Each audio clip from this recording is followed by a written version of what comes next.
The eldest son nervously looked at the others around the table. The youngest casually studied his fingernails. The father, hunched beside a candle, flipped through papers.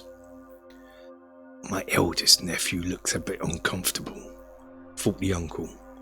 "Good. So, it didn't work as you planned," the father said, fixing a sharp eye on his eldest. "A feeble plan, and it didn't work. What do we do now?" "Make a statement," the youngest said, grinning. "A knife in the dark would teach the Diago peacemakers a lot. The members are impatient. They want to act. No more little work." The father looked at him calmly. "I then assume you would lead them? We must be cautious. There will be no more mistakes. Brother, what do you say?" "We cannot act as long as the Diago are about. Use your youngest demonstration to deal with them." "No, we cannot," the father said finally. "It is too soon. There is no more to say. Good night. See yourselves out." The father stood and held out a trembling arm to his eldest. The younger man took it, and they both shuffled out of the room. "Well, what do you feel in your heart?" asked the uncle. "The merchant, Fortunato, is where I would start, nephew." The youngest looked to the closed door. "I agree. When shall it be done?"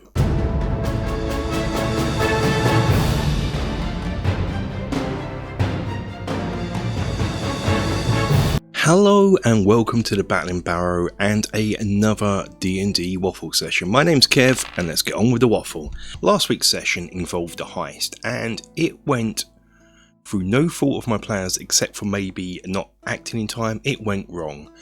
What they didn't realise was there was a freelance party also interested in the gem, and he got there just a fraction before them and managed to make off with the gem, leading to a chase. Now, we were down a player this week, and it was a Nerophil, who really this whole two-part adventure revolves around. And I know I mentioned that I had set up something for the future if this happens, but I didn't want to run it the way it was left last week and what I had planned for the next session. I didn't want to leave it. I wanted to roll with it. So I made the decision to play this session as is. So what happened to a Nerophil in this session in the game world? I decided that he had already been in a dark mood recently anyway, so this event of the heist going wrong just pushed that dark mood further, and no one has seen him. He just locked himself in the Fisherman's Fiend Inn, and no one has seen him. We begin our session in the Dagger Inn with our players, Gelfenwith and Walker, sitting, relaxing after. It's been about a week. The city has been on high alert. Rannoch, the master guild thief, has been dragged across the clerical court by Lord de Jour to make sure that his guild had nothing to do with it. And he comes to our players in the Dagger Inn to speak with them, looking for a Nerophil. At first he has suspicions that a Nerophil was involved, but the players reassure him this is not the case.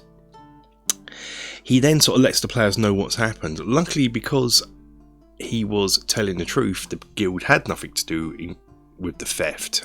Well, potentially, but it was the truth. The guild did not steal the gem, so the clerical court found him innocent, and so he was let go, and there was no repercussions to the guild. So in a way, it worked out for the Thieves Guild. He's found out that in this world there is a clerical court that can probe your mind and extract the truth, normally used in the most extreme cases. Even in Threshold, this was a thing. So he asks about a Nerophil, and they say no one's seen him, and he decides to talk further that evening. So they meet back at the Dagger Inn that evening to discuss matters further. This gives me chance and the players chance to go to town and stock up on some supplies and go and meet Jasper under the Singing Bridge, as he has invented a new type of fire arrow, which is called, the players understand, it's called the Rambo. Anyway, it's nightfall and They meet Rannoch at the Dagger Inn to discuss what happened, who the mysterious person was. For those that want to find out if this is your first Waffle session, what you're doing in part, whatever this is, there is a playlist where you can go back. But the freelancer in question was part of two of our players' backstory. It is Walker's half-brother Ash, who done the dirty on Anirafol in the past too. So there was a stake involved here. Anyway, they sort of discuss, make sure he's not in town. With Rannoch saying he's got the Thieves Guild, making sure that he is not still in town. And they're just relaxing with an owl when in bursts an old lady carrying a goose. She appears to be looking for someone through the bar, and my players are already, oh no, because if you watch previous sessions either on the Waffle recaps or if you're a patron you can watch the full play sessions, you will know there is an NPC that hangs around in taverns who holds a chicken man. For ages he was called just that, Chicken Man, and then we decided his chicken's called Camille and he's called Gonzo. Guess what? This is his wife. Thanatos Miggins. So that is, his full name is Gonzo Miggins. This is his wife, Thanatos Miggins. And guess what? She's not really looking for him. She is actually looking for Rannoch, and she spots him in the corner and comes over with her goose. She does ask about her husband because he has been seen frequenting the Dagger Inn from time to time, but he's not here today. She is apparently a tipster for the Thieves Guild. She actually works as a servant in the nobles' houses, living in the Garden District, and it was her that provided the information about the ball and the Star of the East being presented at the costume ball. Apparently nobles think so little of their servants that they just will talk openly around them, thinking they can't even understand the concept of words, and so she is a great tipster for such things, and as such she is held in quite high regard in the guild. And she's looking for Rannoch because she's in a bit of a state. She says that there are demons in her cellar, apparently. She keeps on hearing noises down in the cellar. Rannoch is obviously busy looking and dealing with this whole Ash situation, and so he asked the players if they could go with Mrs. Miggins and look into the noises in the cellar. It's probably just rats or the like, nothing too serious. So the players go off to Mrs. Miggins in the Garden District. They notice in the distance the nobles' houses, including Diago House, where Anirafol met Marianne. And they just go into her house. It's nothing special, it's quite clean, even though it is a bit of a hovel. It's not dirty, which you would expect, being she is a cleaner for noble. She knows how to clean a house. She may not have much, but what she does with it, she does well. They descend into the fruit cellar, and they begin poking around. They hear some guttering noises coming from the southeast.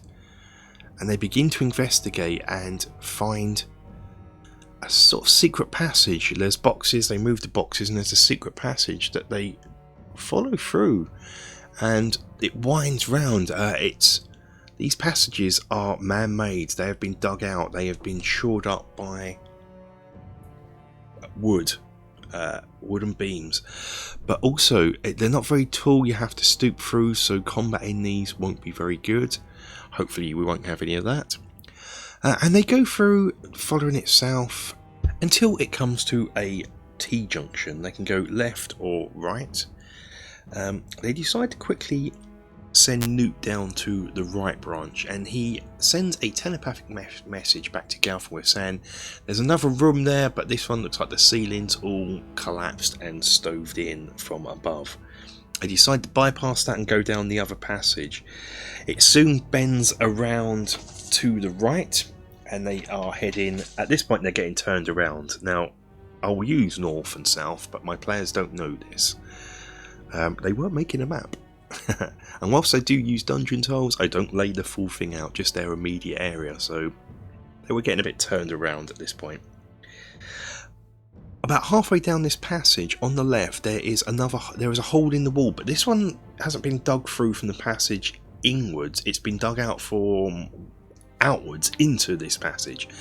They poke their head in, and it's definitely I use man-made in quotes, tunnel, but it doesn't look as good as the one they are in. There's no shoring up of beams as such, maybe the odd one or two sort of haphazardly put in, and it soon leads to the sewers, and the sewers descend north and south into the darkness, to which they do not bother going in. It's the sewers. This doesn't seem like their business, which is a shame, because there was a sort of were-rat Skaven-esque encounter here. Shame. They descend, carry on going south until it bends around to the right, and in there they see another room, another fruit cellar. It opens up into another fruit cellar. This one has lots of wood in the centre of the room, which they obviously see as the wood being used to shore up the tunnels. This is obviously the base of operations. There is also a wheelbarrow with tools, pickaxes and spades in the middle, in the wheelbarrow. And in a far corner they see some bandages covered in blood, but they don't have time to examine this as they hear the unlocking of the trapdoor above, and they have just enough time to hide. Now, Gelfenwith and Newt hide behind the stack of woods, and Walker hides just round the corner from where they entered. Now I don't know if you know what's going to happen, but I did, and I was hoping to make it that obvious that the wheelbarrow, the man's coming down to take the wheelbarrow upwards into Walker's direction, this would be.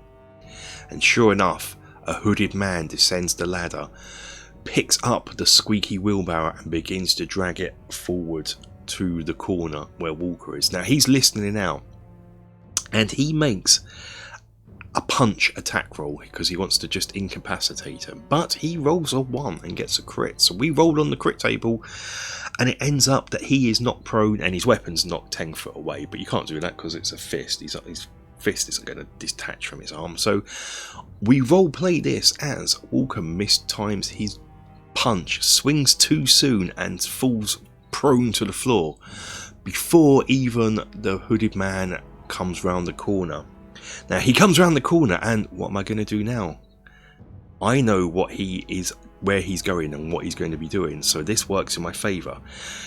Walker acts perfectly still, and the hooded man, he hears the hooded man mutter, "No one told me there would be a second body to dispose of. Well, I'll deal with this one later.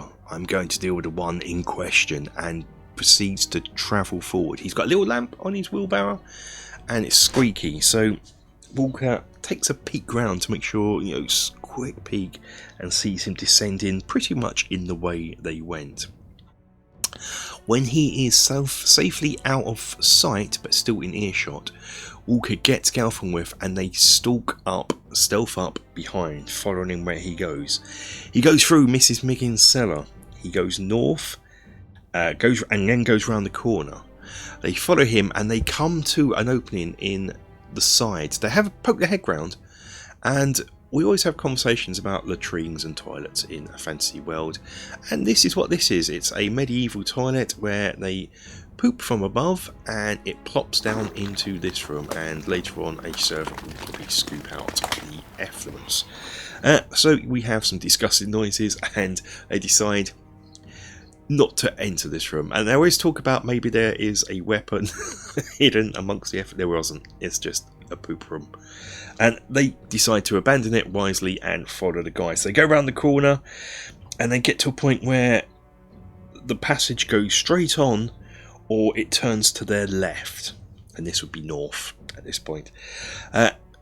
And they've lost sight of him, but I can still sort of hear him, so they make a perception check because it's echoey, and they decide northwards is the best way to go. And indeed it is. It is. They decide to go north, and soon they hear voices, muttering voices about disposing of a body, digging a hole, and it seems to be a few people having a bit of a disagreement. One wants to get the body dug now, the other one wants to go and have some more of that posh wine they've got upstairs. So the wine wins, and the voices, they hear the voices descend up the ladder, and then it's silent. And with that, the players stalk forward. They can see a room, another fruit cellar, much like the ones they've seen before, but in the middle there's a hole being dug and a body wrapped up in a sheet, so they can't see who the body is. In the distance there is another opening, so before they do anything, one of them, Walker, I believe, creeps up into the opening to see what's what. I think it's Gelfenwith, actually, and she can hear the sound of pick. After it's a big long tunnel, so after a while she can hear the sound of digging and pickaxes being thrown, the sound of people in pain as they're being whipped. They've reached the end of the excavation, but they're digging for whoever it is digging further up, obviously using labour that is not really wanting to do the job because there is whipping. She decides to leave it. I want to find out who the body is. They can deal with these later on. It doesn't sound like they're going anywhere. They begin to pull the sheet off of the body and some blonde locks fall out. They continue, open it up, and they realise it's Marianne Diargo, the date that Anirafel had at the ball. They decide they're going to have to deal with the people upstairs. They're obviously murderers and they need to be dealt with in one way or another, and they poke their head through the trapdoor, but there's no one there. Now they step outside into the room and they realise they are in the Diargo mansion, but it's empty. And if you remember from last session, her father is a travelling merchant, and he did say he was leaving that night, so obviously he left his daughter behind just with the servants, and some nefarious foul deed had happened to her. They're just beginning to realise they're in trouble now, because who's going to believe them? They've got a dead body. If someone bursts in now, it would look quite, someone burst in now. The town guard bundle in, and I can see, if you watch the full play session, patrons, you can see this. Walker actually begin to panic. You can sort of say, oh no, we're in trouble, we've stuffed up. They know the guards are well above what they can deal with. This is Port Blacksand guards. They know that Lord Azure is an evil person, a powerful person. You don't want to upset him. And they're beginning to panic and explain themselves. One of the guards goes straight down into the fruit cellar and shouts up, "Yep, the body's here, all right. Arrest them." And they're beginning to panic. And it's just at that moment in time that Constable Grindlethorpe Thistlespine walks in. Now, if you watched these from the beginning, you know he was the constable from episode 1 of season 2 that employed the players to find out about the missing people in the noose. There is a palpable sigh of relief from the players, and he has a high-pitched nasally voice, and he explains that a servant had been out, come back and discovered the body in the cellar. The servant felt something was amiss. The cellar door was open, Marianne was gone, and she ran out the house to alert the guard. She also said she saw, as she was coming into the property from the other side of the room, she saw some hooded men flee the scene. And so our players are proved innocent straight away, and they explain about deep down in the cellar there are some hooded men down there apparently whipping people and digging, so the guard get onto that to sort that out, while Thistlespine talks to players and sort of employs them as constables, deputy constables. He also gives them a deputy's badge, which is an interesting predicament. They're sort of part of the Thieves Guild, but part of the Constabulary. Interesting. But Walker, named after Walker, Texas Ranger, now has a star badge. It's all coming together. So with that, he says he will go off and find out all he can about the hooded men, leaving the players to investigate the crime scene, which they immediately get onto. Now, straight away you can see there is signs of a disturbance in the house. In the next room there's a blood stain on the floor with a dagger.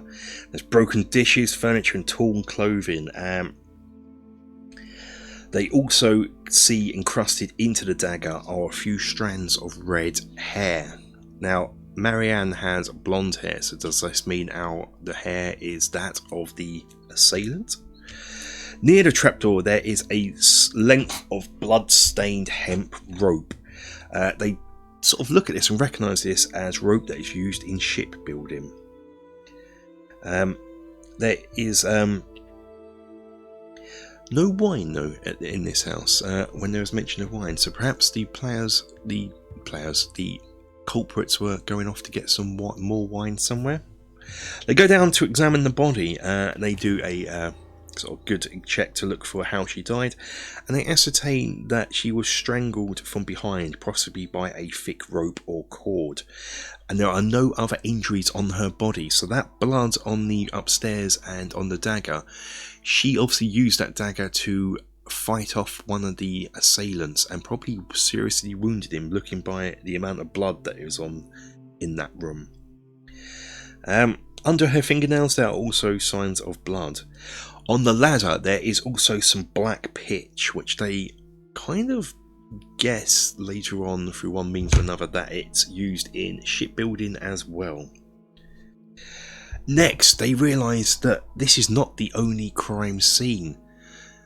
Where the hooded man come from that cellar right down south, as it were, that's another crime scene. So they quickly descend there and go make their way back through the dark tunnels underneath.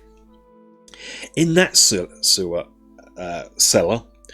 they examine those bloody bandages more closely and realise, that's the guy who got assaulted must have come down, got stabbed by the dagger by Marianne, must have come down here, bandaged himself up and gone off into the night air from here, maybe. Also in the beams they get a parchment of paper which they see poking out. Look at it, and it is a hand-drawn map. Now, I drew this map really sketchily, and I was meant to do it better, but I never got a chance. I had to use my rough one, and I thought, oh well, that would just add to the fun of the players guessing what it is, because there is a map of the Garden District with 4 buildings circled, and I was about to let them have a look at it and then get on with rolling some dice to help them drop some clues. By the time I'd done that, they'd already ascertained that 2 of the circles are the Diargo house, the Hadrak house, but the other 2 they got wrong because they hadn't been to the buildings before. So one of the buildings, I sort of got them to go out in a minute. When they go upstairs, they pop their head out to see what house they are in, and they realise that the house they are in is one of the buildings that are circled on the map. And the other one they don't really get yet, but it will come into play later on. For you guys at home, it is the Silver Coin Tavern that is circled. With that, they descend upstairs to the guest house, and as I said, they'll poke their head out to see where they are.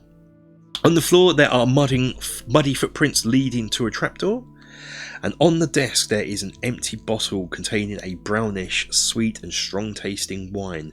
There's no label on the bottle, but there is a wax seal upon it.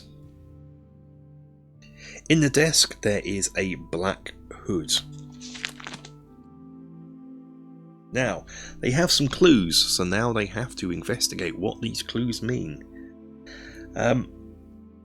After a bit of sort of talking around about the wine to various people, they ascertain that, and this is where Anirofol's ship, last season he stole some ship logs from someone who imports and exports in from the dockyard.